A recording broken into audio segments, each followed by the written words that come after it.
juste se mettre là pour être pas trop près du monsieur. C'est légèrement de taille de poche. Déjà Moi j'y vais, de rien, je peux aller plus loin. C'est la chambre de la cuisine.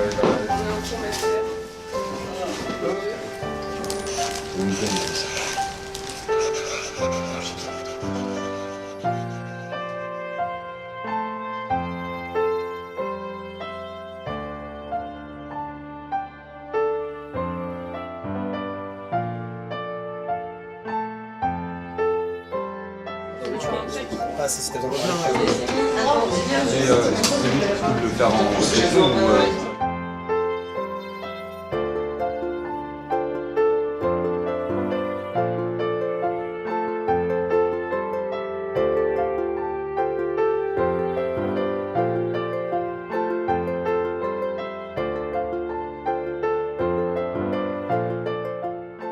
Alors, le film s'appelle La légende de Barnabas et il raconte l'histoire d'un petit garçon qui idolâtre son père et qui...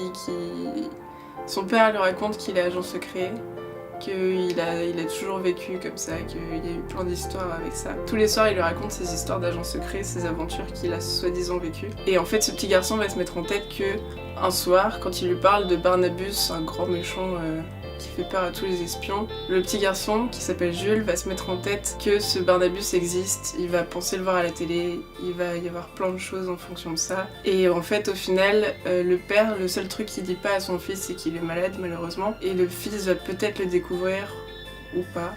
On sait pas trop, on est dans la tête de Jules, mais on sait pas trop quand même si il comprend totalement ce qui se passe autour de lui.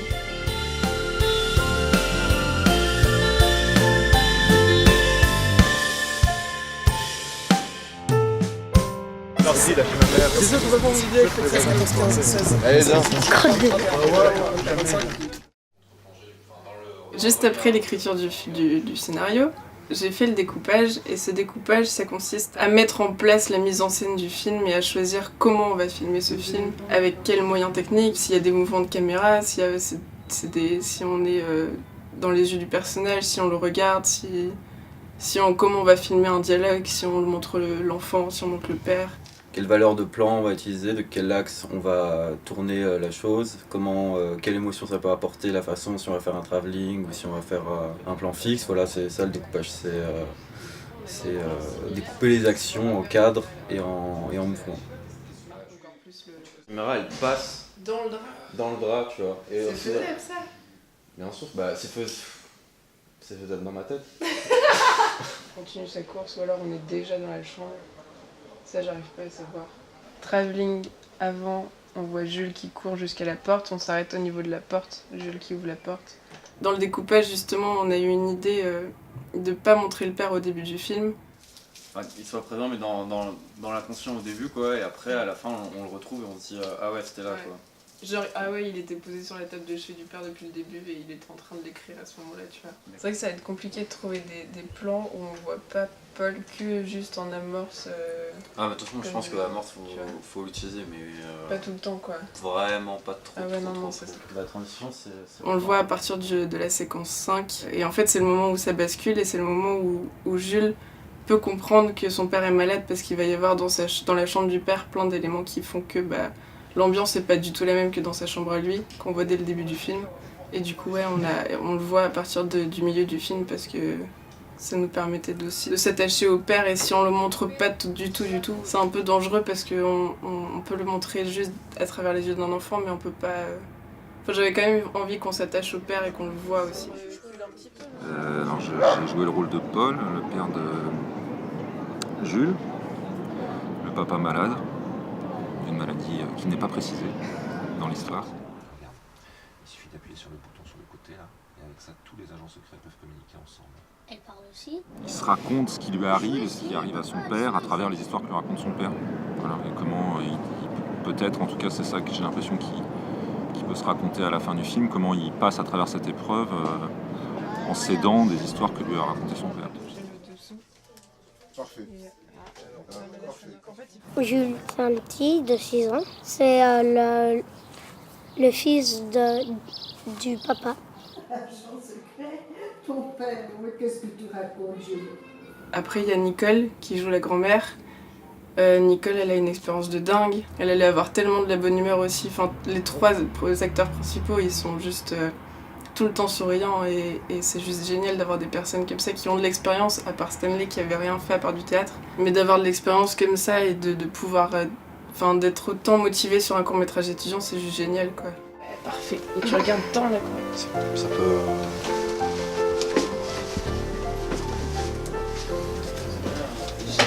Désolé. Pour le coup, sur le film La légende de Barnabus, j'étais premier assistant réalisateur. Et donc, en gros, c'est moi qui chapeaute un petit peu l'organisation de tout le tournage. Donc, c'est moi qui organise les journées. Qu'est-ce qu'on fait, à quelle heure sont les pauses, début de journée, fin de journée, tout ça. Et c'est un peu moi le responsable du bon déroulement de ce tournage. Il faut finir dans les bonnes horaires, donc s'il y a du retard, c'est moi qu'on vient voir. Donc ça, c'est, on va dire, tout ce qui se passe en amont du film, pour toute la préparation. C'est par exemple que donc, je fais le premier plan de travail. Après, sur le tournage, donc, je reste toujours responsable de tout ça. Et après, c'est aussi important, je pense, quand tu es premier assistant, de réussir d'être à l'écoute de tous les postes qui sont sur le plateau. Donc voilà, donc faut toujours savoir où on est la lumière, où on est le son, où on est la machinerie quand il y en a, et donc c'est voilà, faut toujours être à l'écoute et nous transmettre les bonnes informations au bon moment. Voilà, ça implique aussi par moment de prendre des décisions qui sont pas forcément faciles. On est prêt? Comment ça, non? On est super prêts. Non, apparemment pas tout le monde. Mais nous on est prêts. Ouais, je sais que vous l'êtes. Ça peut être rassurant. Mais je sais que le son et la caméra sont prêts.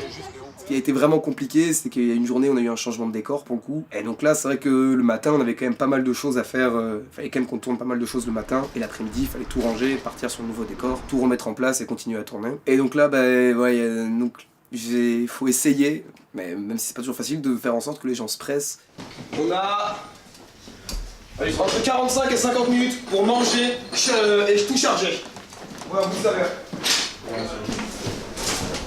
En tant que premier assistant, moi j'étais parti sur de l'organisation et tout, et je me rends compte que c'est quand même... Il faut quand même avoir un travail sur les relations humaines qui se fait en amont et même sur le plateau qui est assez important.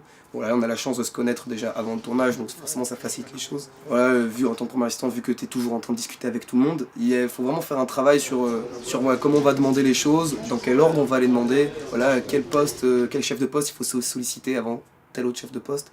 Et voilà, je pense qu'il y a une vraie réflexion qu'il faut se faire là-dessus avant d'entamer un tournage. Faut essayer de le mettre à sa place. Ah non, mais attends. Ça gratte vraiment? Ça m'énerve. Qu'est-ce qui te gratte? Scratch. C'est le scratch qui te Il n'y gratte? a pas moyen de mettre un... La peau.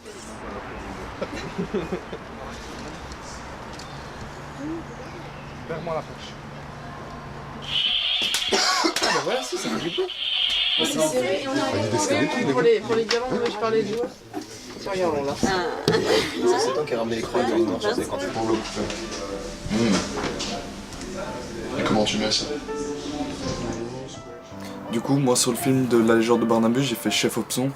Donc je me suis occupé de tout ce qui était au niveau du son, c'est-à-dire qu'avec mes 2 perchman et l'assistant, on a réalisé tout le son sur ce court-métrage ici. C'est sûr que l'image ça joue énormément, mais je pense que le son est vraiment complémentaire à ça et c'est vraiment intéressant de pouvoir jouer sur des notions différentes, que ce soit sur le son ou sur la musique, pour pouvoir justement rajouter plein de choses agréables à l'image et faire ressentir au spectateur que voilà, il est triste ou il est heureux, ou voilà.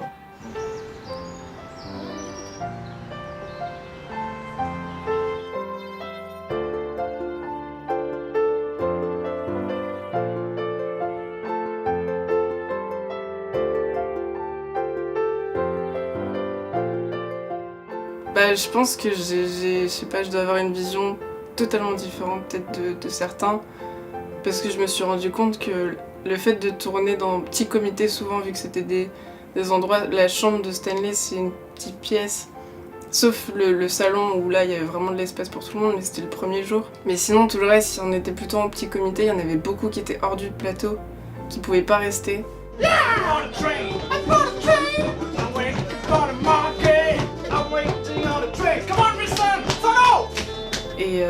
Et je pense qu'on était dans une espèce de bulle où nous, on était à fond dans le tournage et à fond dans le... Enfin moi j'étais vraiment beaucoup avec les acteurs et j'ai trouvé qu'il y avait vraiment une bonne ambiance, j'ai trouvé tout le monde hyper motivé, je trouvais ça génial que tout le monde s'intéresse autant à ce projet.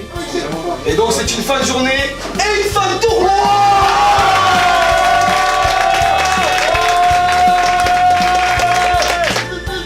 Wow! l'ensemble, j'en garde un très très bon souvenir et j'ai juste... je pense qu'on aurait pas pu faire un meilleur tournage. En vrai.